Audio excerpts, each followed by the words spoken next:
Hello, everybody. Welcome to the week 6 of US the Medicine. It has already been over 1 month and a half that we have been doing this. And if you are enjoying these videos, here I'm dropping a link for my PayPal or Venmo account if you like to contribute with your financial donations. Thank you so much. And I can't wait to hear from you guys about what you think of this video. Today on our plate, we have to discover our own inner dialogue. And as we are starting to learn to listen to ourselves, we will get to know our own vulnerabilities and strengths. And then we will try to step into clarity, stepping out of confusion state. And we will try to do this by means of acceptance. But a quick overview, as this is our already 6th week. Last week, we did dive into stress and relaxation through the means of curiosity. So this week, we will actually dive a lot into honesty to self, sincerity, and then a way out of all these, a tangible practice that I'm going to present to you, which will be acceptance. So next week, it's all about fear and the hidden fears and the desires and then that we have. So next week, we also have a lot on our plate. And the 8th week, we'll be going back into the physical realm, which we will study the upper body, the shoulders and neck alignment.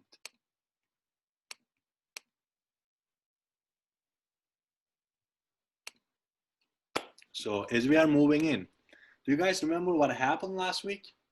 How was stress response? How was anxiety? And then how was it to become aware of the RAS, which is the reticular activating system, which is basically the little cord of your brain, if you need a reminder, that actually makes you perceive the outside information. And a quick reminder, we had 11 million bits of information coming in through 1 second, and then the brain is only capable of processing 50 of them.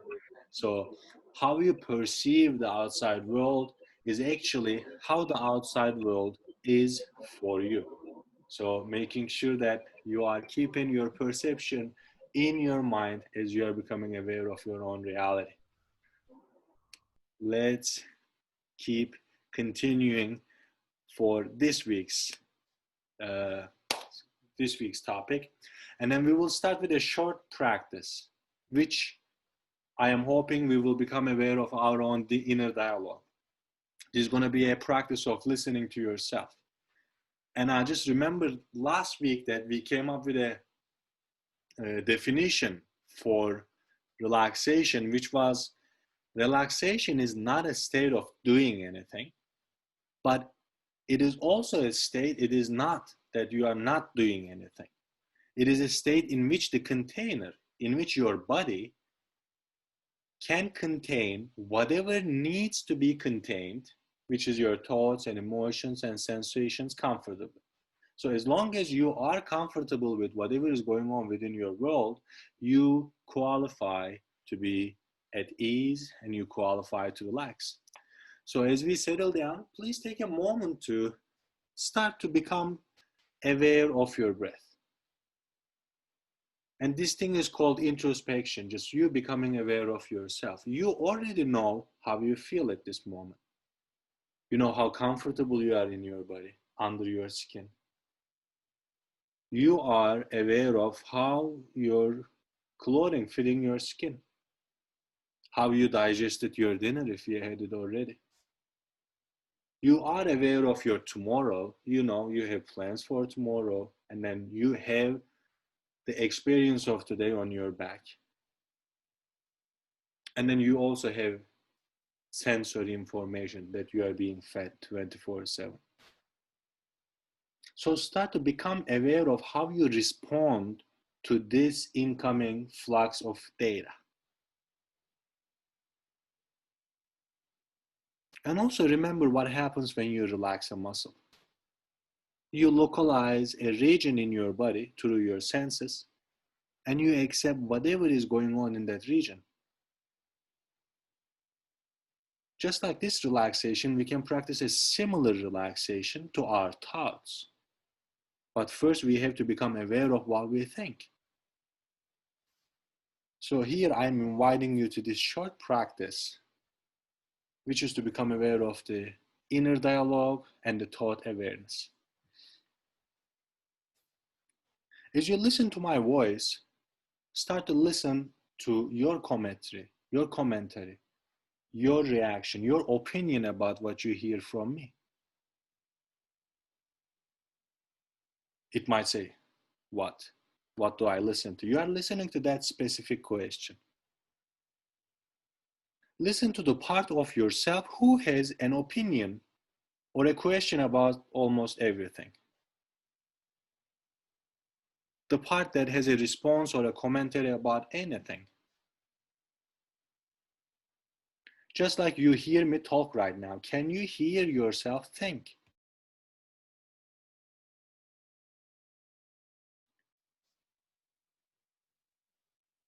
Like a sound in your eardrums. How are you thinking? How are you commenting on this present moment? Is you talking to yourself? Is it a silent voice? Is it a whisper? How loud it is?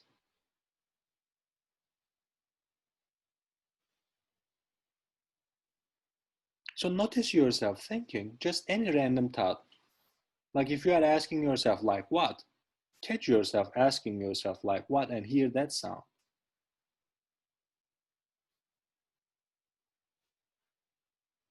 Notice what happens when you actually hear yourself thinking.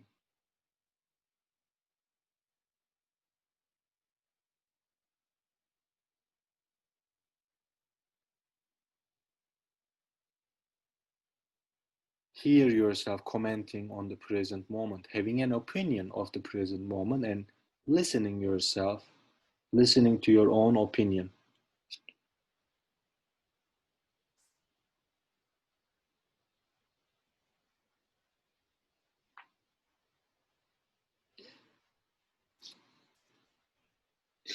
Slowly bring your awareness to the present moment, and then for the rest of this presentation, start to become increasingly more aware of what you think about any information that you are receiving. So start to notice that commentator in the back of the mind as we continue.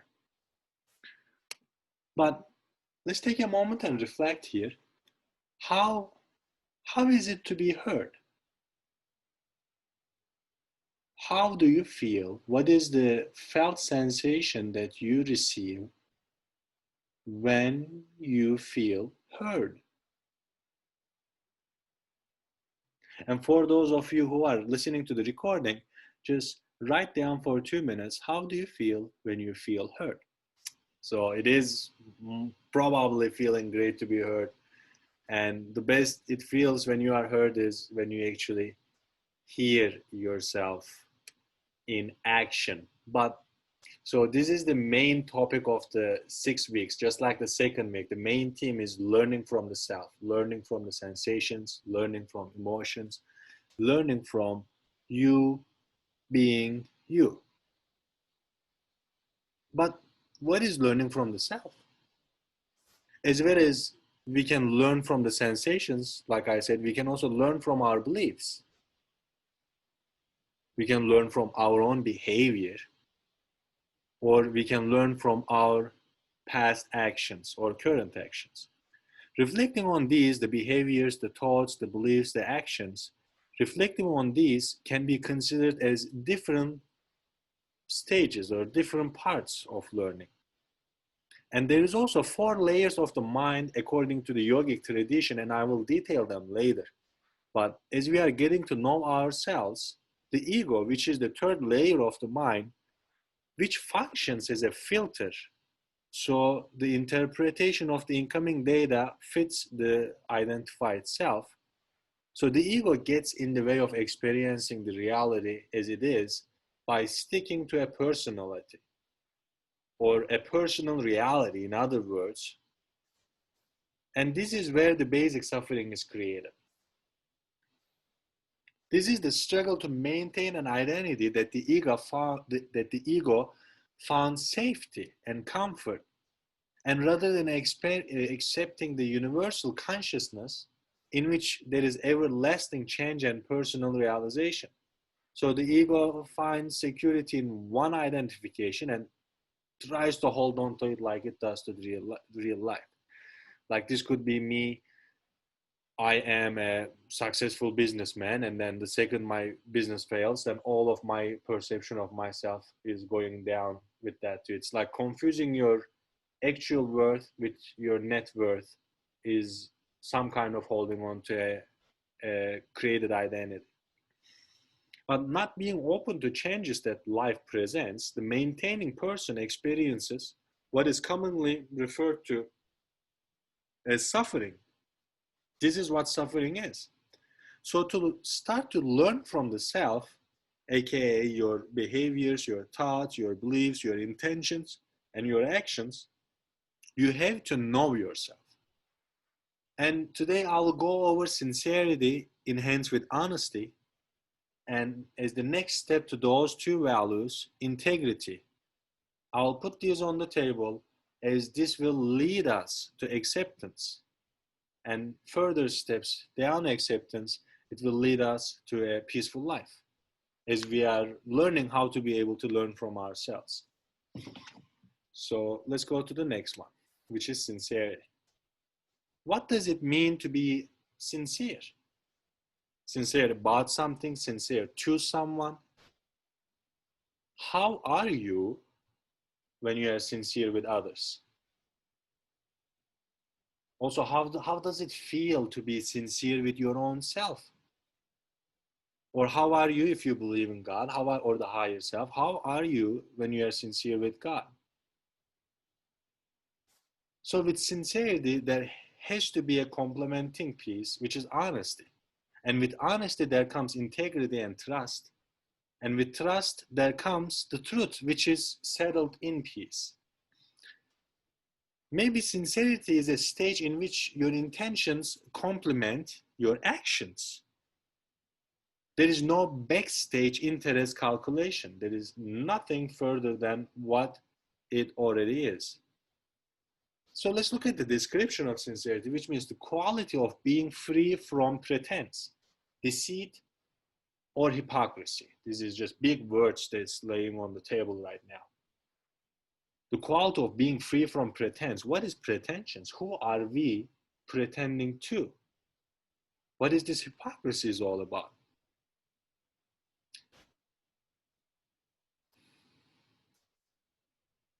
Let's go to the next slide. If being sincere is such a great example, like the quality of being free from pretense, deceit, or hypocrisy, then why is not everybody sincere? I came up with a couple of reasons, and then please add in the chat box if you have any more, why people might not be sincere. It could be the need to hide vulnerabilities or weaknesses. This could be you are hiding it from other people, your friends, your bosses, your family, or you are hiding your vulnerabilities or weaknesses from yourself. It could be fear of self-image distortion, which means I always show up to work, I do whatever is necessary, not because I consider myself as a person of integrity, but my boss thinks so. So in order for me to keep being who they think I am, I just need to show my behavior as they suppose, but actually hide the struggles or the weaknesses that I might be experiencing. Or this could be for somebody too. You can tell somebody that you are there for them. You can take responsibility for them, but as a matter of fact, you just can't. Or this could be another reason why we are not sincere is probably if we are too attached to the current identity that we have, like I say, I am this kind of a person, then it will be very hard for me to change what I think of myself. And in order for us to actually learn who we actually are, then we will sometimes have to understand that we are not a good person. We are not a bad person. These are nothing but judgments with ties to the fourth point. Just because I want to be a good person or I want to be perceived as a good person, maybe I do some charity, but deep down, I don't really care whether people are getting healed or not, or like getting helped or not. I just want the fame for it. You know what I mean? It's if you are just trying to be something but not really doing it, then all of a sudden you might just get in the trap of judgments. And then rather than putting these good and bad, all these values to your actions, you are putting it to yourself, or you are putting it against yourself, like proving to be not a bad person. I mean, everybody has a bad person within themselves. So if you are trying to be not that, then you're probably not seeing what is inside already. Anyways, it kind of sounds a little bit getting complicated, but we are going to come out to the clear waters. But I want to do a little bit more emphasis on judgments. And then these judgments is like the right way, the wrong way, the forward, the backwards, anything. This seeking right action is great. You have to act right. But getting stuck with I am phrases like, does it make me look good? Does it make me feel bad? Yada, yada, yada. It's just like all nothing but the ego trying to justify itself. The ego trying to say that, yeah, I am an okay person, I just like to relax. So the ego always would like to get away from the work and finding solace in the currently comfortable or secure identity. And by the way, that's why we have the week sevens, to push through the comfort zones. But let's think or ponder or meditate on this quote from my teacher. He says, a heart will not be purified until one abolishes all pretensions. So what is this pretension? Who are you pretending to? Most people do this because they also don't want to hurt others, which I will mention in the honesty piece.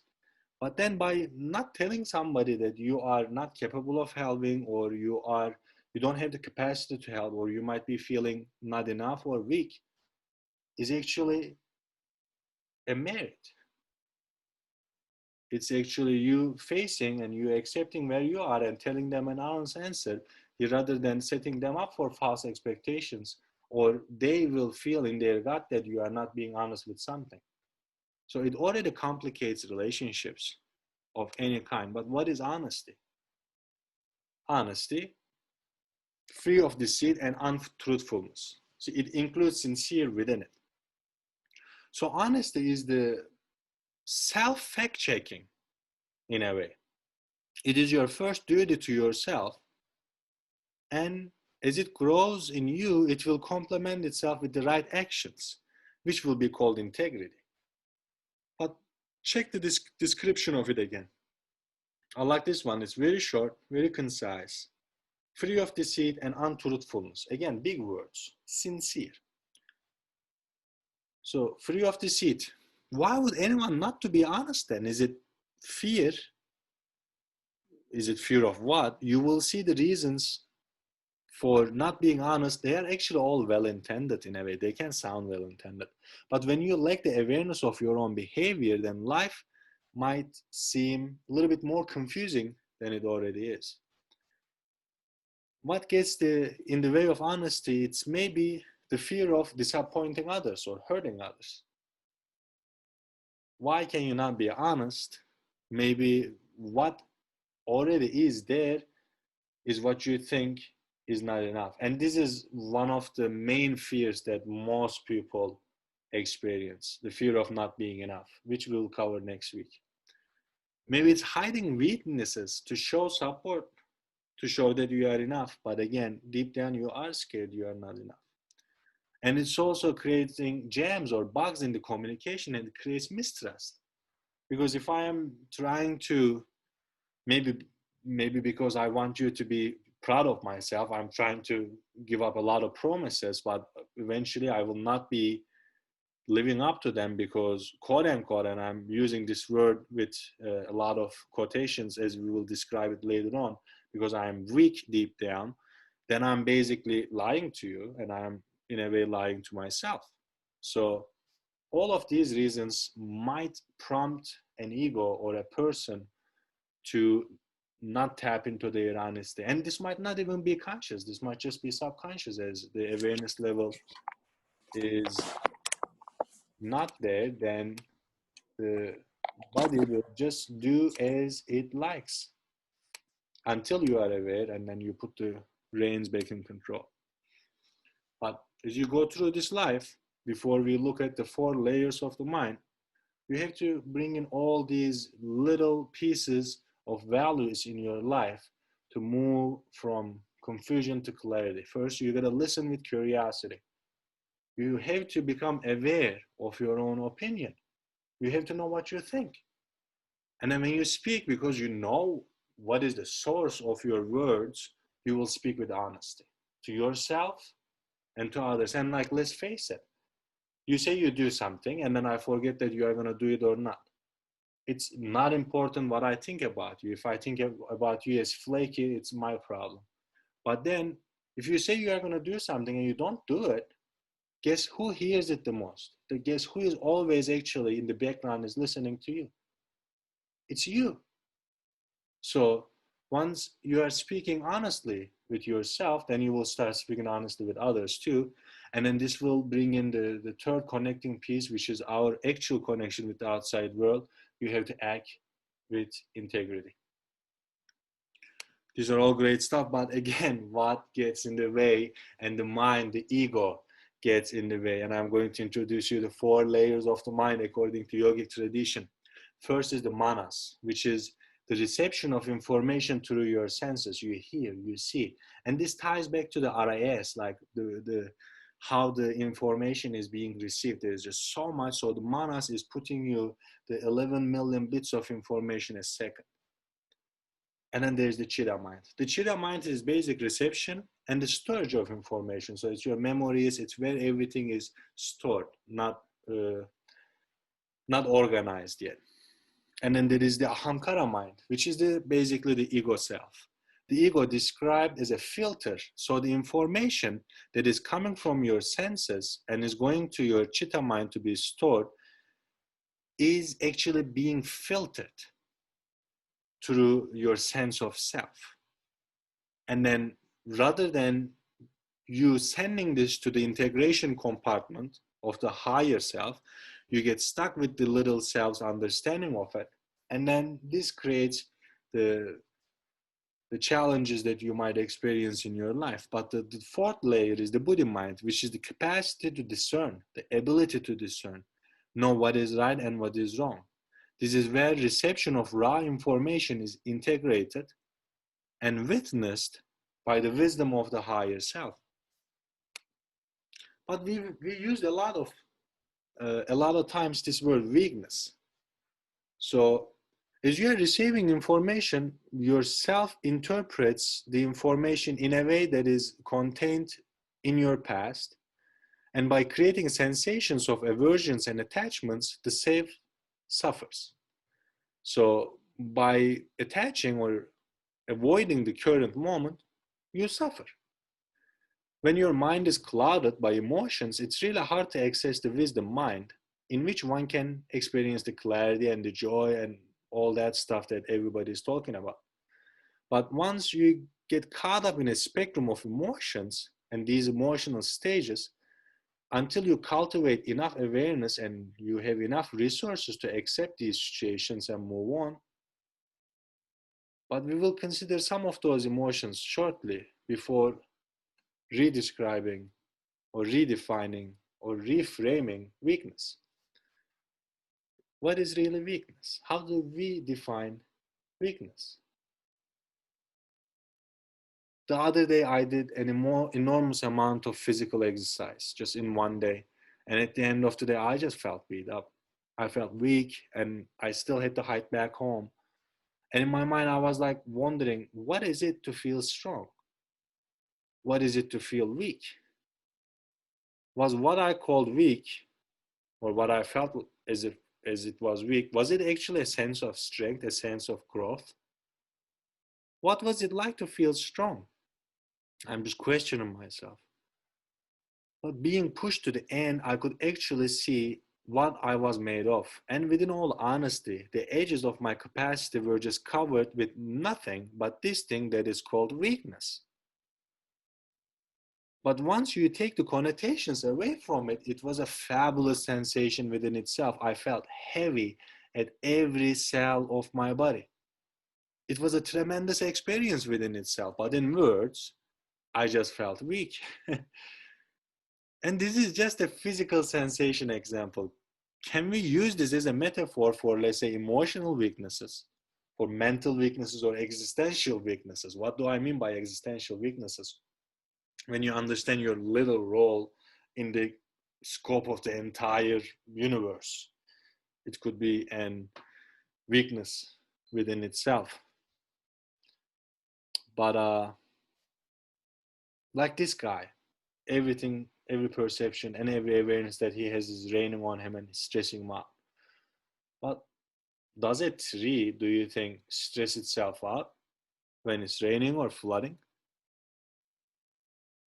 I don't know. A tree, being detached from its own opinion, might even find peace in any condition. And by the way, can we take one moment to appreciate this tree? I just love this meme. No matter what, keep on keeping on, keep on moving. Fell years ago, but never gave up. And you are, once you are away from of what is right and what is wrong and how things should be, there is a way for anything to be in peace and in joy. So let's continue with acceptance and really notice what hinders acceptance. And here I have really a spectrum of different sensations or emotions. What gets in the way is the emotional attachments of the prior stages or the experiences still running the game. The times of ignorance or hatred or denial within anger. These things get in the way, and we all have bits and pieces of it. You will see that about all different facets of your life, you will be at a different level in all these steps. Sometimes you might be, in some aspect, you might be accepting or finding peace with something. In some things, you might be in denial. Some things you might be confused. So it doesn't mean that if you are in one level in one, you are free from the emotional attachments of the other layers. So what I'm trying to propose here is some characteristics of each of these stages. And then we will start with ignorance. Ignorance is unconscious incompetence. You do not know that you are incompetent, basically. Ignorance is the stage that, contrary to what I might think, it is the stage that the person lacks awareness that they are not even competent in one thing. They assume that they are competent, so for them, everything is black and white. This unfounded certainty that they assert on themselves makes them impossible to empathize with others, actually. So this is the part that you do not know that you don't know. And in the next part, which is the denial, this is the conscious incompetence. You might have some idea that you might not know, but it just hurts. It's frustrating. There's a small glimpse that you might not be as competent as you thought you were. So you start to question anything and everything. And as you learn what you thought was true was actually false, then you, out of your own actual anger for yourself, you get angry at anything else that is false. A big fight starts from the outside, and slowly and surely it circles its way in. So behind a hidden or behind a pretension, we can say there is a denial. And behind the denial, there is generally a suffering or a pain. And behind the pain, there is actually the truth that we can't get to accept. And with the truth, we can actually experience true freedom. But before we get there, there's another step: confusion. Before this war between the outside falseness wages towards the inside conflicts, the person generally finds solace in feeling confused. Now, as we are just focusing on the characteristics, I'm going to give a broad example, but of course, every individual is way more complex than a mere example. So these are just some basic scenarios that might apply, or, it might not apply. So a body trying to feel its way out of this hatred and anger remembers confusion. Why? Because confusion is a key element here. One reason that might be why is everybody is actually born of peace and clarity, and life gets in the way. So as life is getting in the way, if one never consciously felt happiness or clarity, or consciously had peace or acceptance shown to them, then they will still remember the original feeling of being in peace and the joy. So as life makes them experiment with harsher feelings or feelings of different spectrum, then they start to feel confused because they kind of know that this is not what life is all about, but they were treated, the way they were treated was not really how you should treat a human being, maybe properly. So in this step, they have the chance to increase their awareness and witness the vulnerabilities and to learn and go beyond from them as a way out of confusion, or just get stuck being confused. And as we are going to find our way out of confusion, it's actually we find our greatest strengths in accepting our vulnerabilities, because that's the way to forge this ship ahead. And we find our greatest wisdom in acknowledging our ignorance. Like we were mentioning before, the more you live in this life, the more you realize, the less you know. And the greatest hopes we find when we are facing our own fears. So let's move along, move along. Next target, acceptance. So acceptance is the part where you are getting to be okay with yourself, good or bad, whatever, whatever. And you are still, this is a practice. So you are unconsciously competent at this point. But for acceptance, you have to let go of all the questions as to how others think of you. That is why we made the practice in the beginning. You have to understand what you think of yourself. It's not what others think of you. Again, it is what you think about yourself that is responsible for the life that you live today. Let's consider why you feel better after talking to a good friend who listens to you dearly and silently. Because as they listen, you listen. Because as they hear you, you hear yourself. But let's be honest, how many of those friends are actually around in life who really knows how to listen, including us, ourselves? So somewhere else, you are screaming at somebody for something or getting mad at them because they are not listening to you. Just think of yourself in that moment when you experienced it. The actual issue is that you have not been listening to yourself. So by first starting to listen to yourself, you get rid of your judgments about who you are, about what is right and what is wrong, about what is you being good or what is you being bad. And here I want to clarify, these are values again for actions, not for people. Your actions, of course, end up defining you, but if you keep putting these adjectives on yourself, like bad, this, that, then you will not find your way out of confusion. You will not know who you are, because the mind will always try to stick with something and avoid some other thing. So the mind is very tricky, and it hides the stuff that it thinks it's sensitive information and will not even show it to you. Your conscious mind will not be aware of these things until you increase your consciousness, because this is a coping mechanism. You just had to survive like this at some point in your life. So you have to break those barriers of the self-image and actually witness your own wholesome being. So rather than hiding between perceptions of this and that, see who you really are, the entire experience of your life. This doesn't mean everything you did in life was fine or was okay, but it gives you a chance to steer the wheel better and direct your road. If our mistakes are our vulnerabilities, then we will keep living in shades. But if we turn our mistakes into strengths, then we will thrive. That is where there is the potential to grow. So let's learn from the mistakes and not call them with any negative connotation, negative events or feelings, but address them as the course to redirect. Maybe any mistake, that any negative sensation we feel are actually nothing but a signal to redirect. And I would like to give the example of a torpedo here. Do you guys know the torpedo?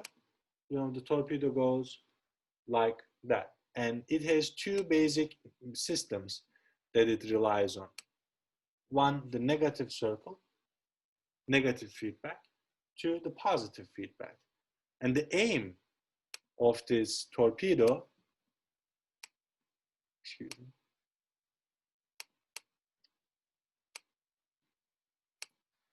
and the aim of this torpedo is to reach the goal. And what the torpedo does is it is headed towards the target. And if it's headed to right or to left, it will get a negative feedback signal just to redirect its course. And if it gets a positive feedback, then it will just keep going on the same direction.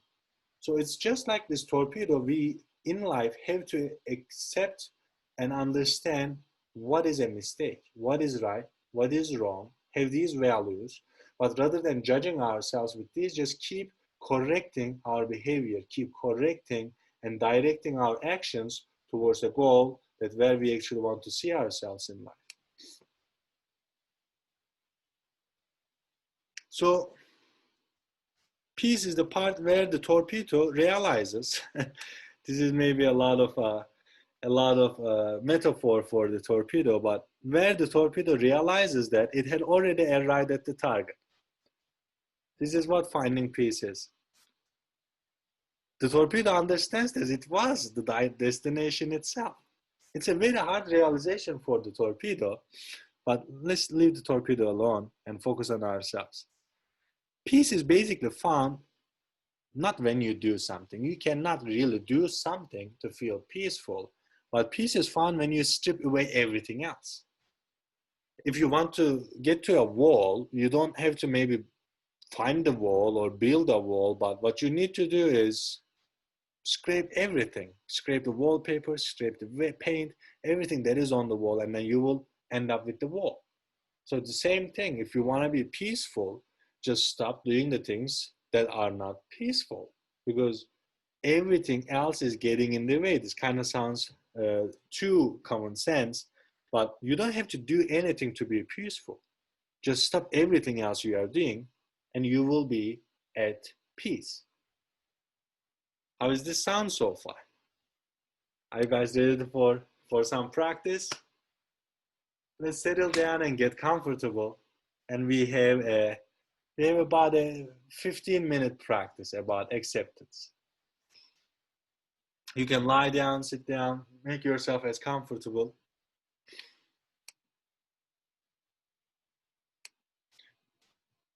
Do you hear the audio okay?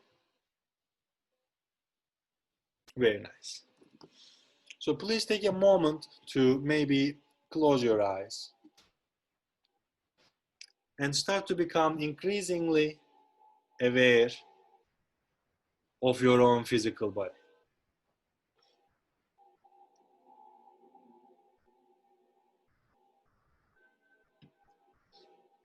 Noticing the first layer of the mind, the sensory input.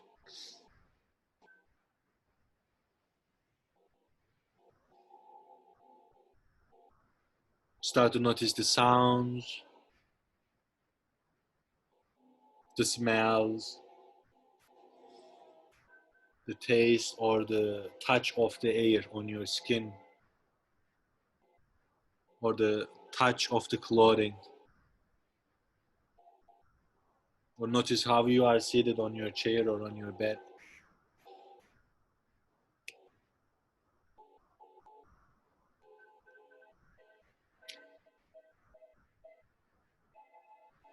Take a moment to become aware from the physical sensations of the body.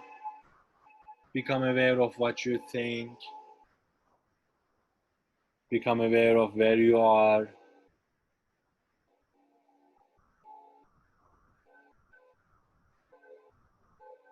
As you are becoming increasingly aware of the present situation that you are in, let's expand our consciousness from the borders of your body out to the room. Become aware of the entire room that you are in.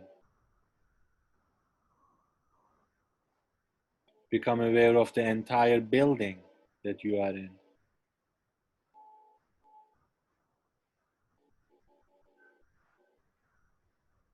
Now become aware of the entire town or the city or the state.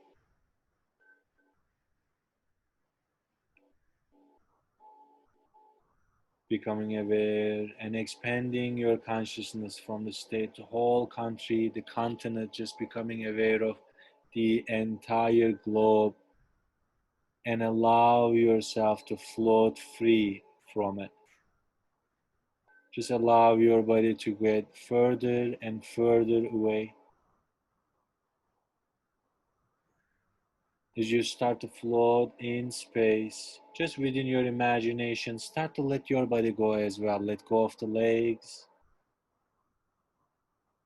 let go of the arms, let go of your spine, the neck, and the head. Just letting each and every piece of your body to go floating in space.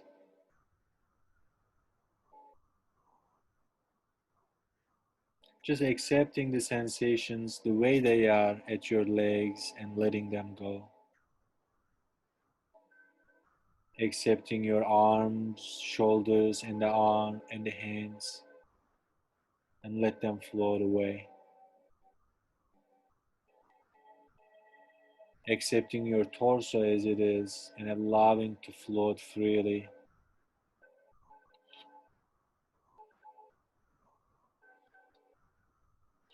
Now start to let go of the opinions and the thoughts and the thinking. Maybe letting go of the somatic felt sensation of your phone as well. Letting go of your agenda.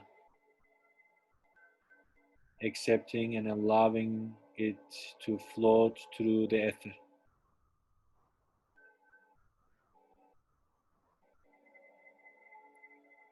Stripping the layers of your own being one by one. The body is floated away, fully accepted, and the mind, everything you think, witness and accept, and allow it to float away.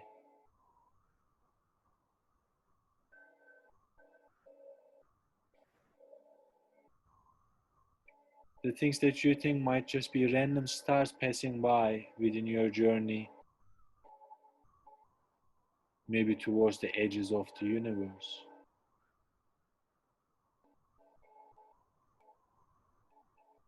In acceptance, the body is gone. In acceptance, the emotions are gone.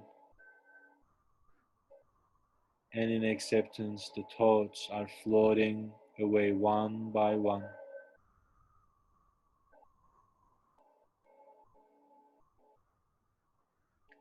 Allow your imagination to unleash here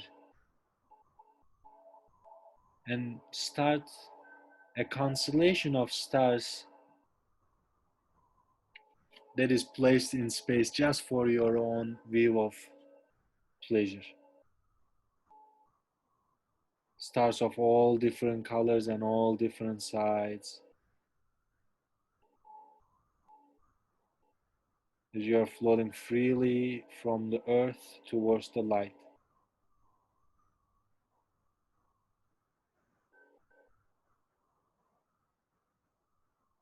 As you are getting further away, also start to create a distance between who you think you are and who you actually are. Accepting who you think you are and allowing it to float away. Just stripping everything layer by layer, coming towards the light within.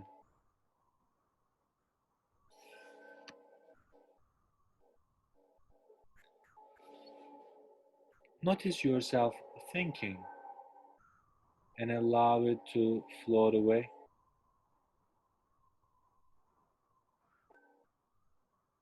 Notice yourself feeling and allow it to float away.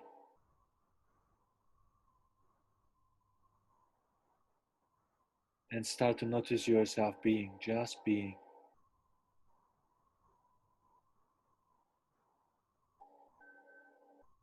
And maybe in a space further than the stars, further than any galaxy that might sound or look familiar for you. Notice where is the edge of the universe. Just allow your imagination to go wild. Is there an edge? Where is the limit behind all the stars and all the ethers? Notice yourself, you are at the edge, at a place where the entire creation is right behind you as you witness, accept, and allow the entire universe. And you are touching the edge.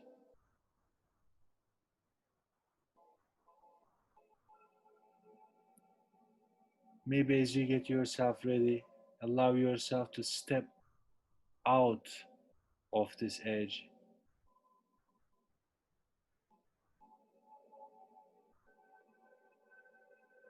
And maybe we will repeat a few phrases here. Here you are at peace.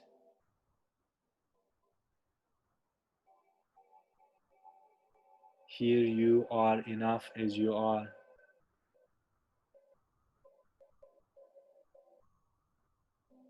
And here you are loved.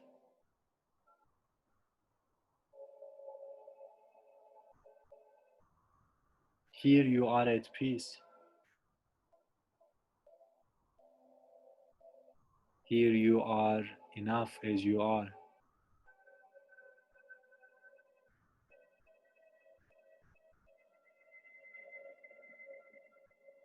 Here you are loved.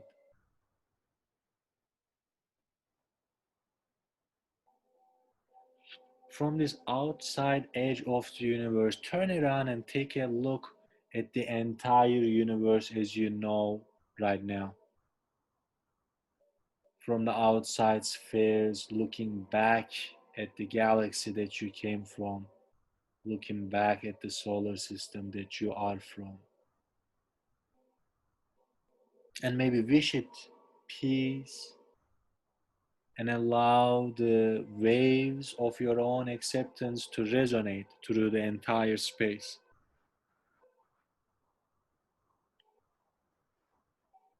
Maybe you are wishing the entire universe to be at peace and at ease.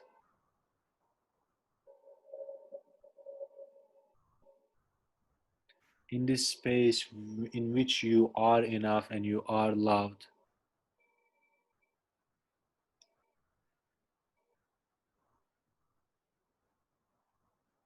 Notice if there is anything that you would like to take back with yourself on your journey back home.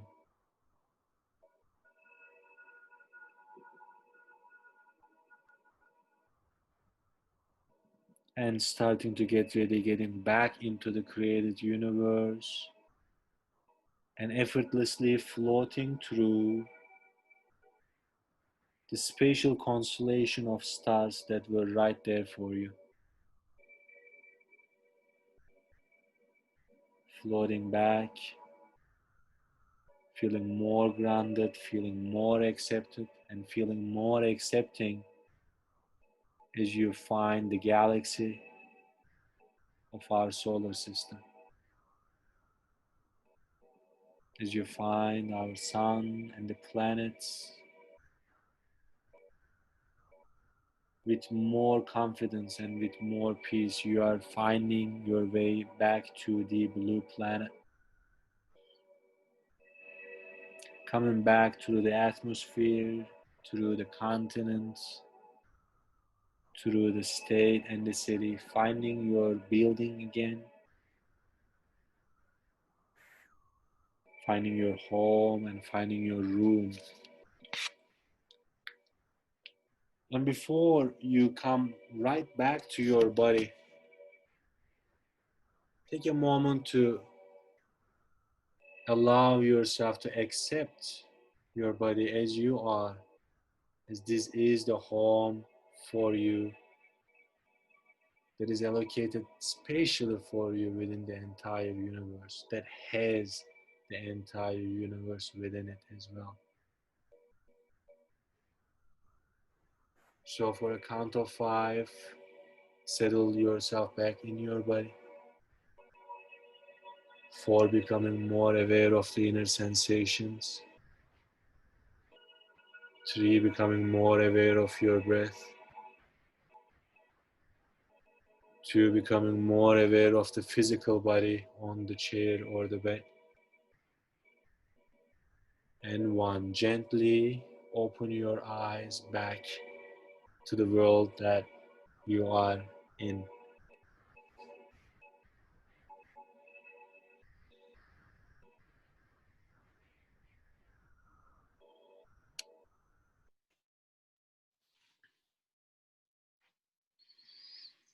All right, everybody, let's give it a moment to settle.